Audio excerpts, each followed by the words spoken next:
Hey tout le monde, aujourd'hui on se retrouve dans une nouvelle vidéo. Comme vous avez pu voir dans le titre, c'est une vidéo Fimo pour la Saint-Valentin, donc si ça vous intéresse, c'est parti.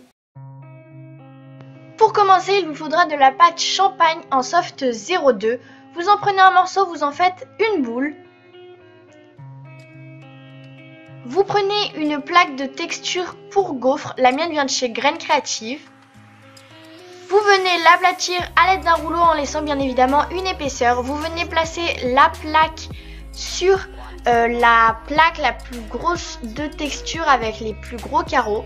Vous venez la raplatir et ensuite vous allez plier votre plaque de texture pour que l'autre côté arrive sur le dessus et toujours à l'aide de vos rouleaux vous venez aplatir pour faire les marques dans la pâte. C'est un peu compliqué mais les images parlent d'elles-mêmes.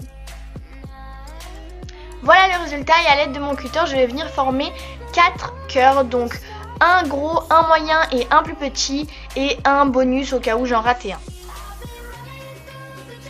Ensuite vous venez enlever l'excédent de pâte et vous venez décoller les cœurs de la plaque et voilà ce que ça me donne.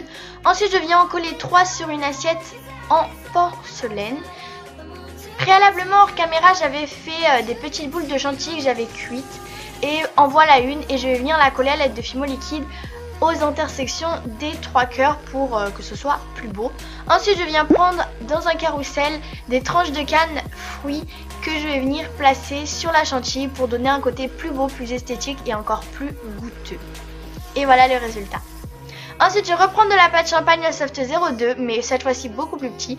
Je viens en faire une boule, l'aplatir un tout petit peu à l'aide du cure-dent, je viens faire un trou. C'est pour faire le donut, vous pouvez également faire la ligne et le colorer.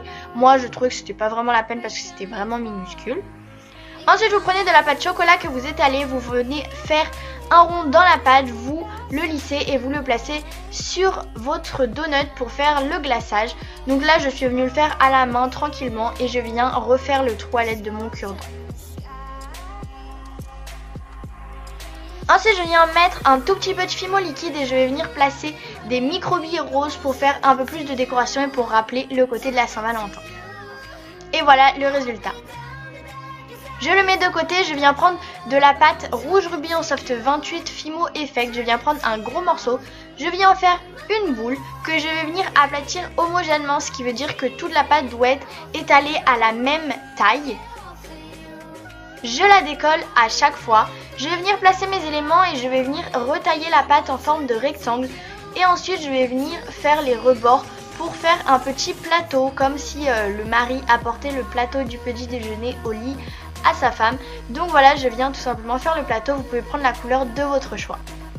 Ensuite vous replacez les éléments pour voir si c'est bien à la taille, vous les collez et là je suis venue rajouter une breloque cuillère et je suis venue faire un saladier, une salade de fruits tout simplement. Donc je prends de la pâte blanche, je viens faire un bol, donc je vais mettre d'un gros dotim tool.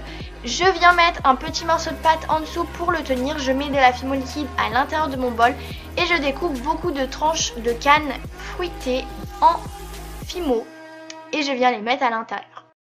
Hors caméra, je suis venue faire un cylindre de pâte beurre que je suis venue cuire 100 minutes à 110 degrés au four. Vous prenez du papier aluminium et vous allez entourer le cylindre dedans. Vous faites un morceau, vous lissez bien le papier aluminium pour éviter que ça fasse des marques. Ensuite, je suis venue prendre de la pâte rubis, toujours la même, pour faire une tasse. Je l'aplatis très très finement et je viens la placer sur mon petit cylindre en aluminium. Je viens lisser la pâte, couper l'excédent et enlever toutes les démarcations. Ensuite, je reprends de la pâte rubis, je fais un tout petit boudin et je viens le placer sur ma tasse pour faire la anse. Vous la lissez bien, n'oubliez surtout pas, c'est très important pour un rendu beaucoup plus esthétique à l'aide d'une aiguille. Et vous la mettez 5 minutes à 110 degrés dans votre four. Une fois que c'est sorti, vous allez démouler le papier aluminium. Donc moi là il avait un peu mal, je pense que je ne l'ai pas cuit assez. Du coup la pâte était encore chaude.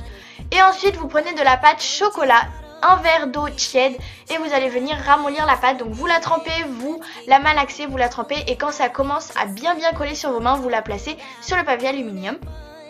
Vous mettez un petit peu de Fimo liquide sur votre pâte et à l'aide d'un cure-dent vous allez mélanger le tout et ça va venir former votre coulis chocolat que vous allez venir placer sur votre tasse.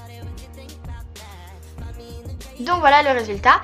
Et ensuite je viens prendre de la pâte blanche, je vais venir faire un boudin que je vais couper en plusieurs parties égales et je vais venir faire en fait des petits chamallows pour décorer un petit peu la tasse. Je viens les placer dessus et voilà, vous n'avez plus qu'à coller la tasse sur votre plateau. Et voilà, c'est déjà terminé. En tout cas, j'espère que ça vous aura plu. Donc voilà tout le monde, cette vidéo est terminée. En tout cas, j'espère vraiment qu'elle vous aura plu. N'hésitez surtout pas à me le dire en commentaire et à aimer cette vidéo pour que je comprenne. N'hésitez surtout pas à vous abonner si c'est toujours pas fait. Et moi, je vous retrouve la semaine prochaine dans une nouvelle vidéo. Bye.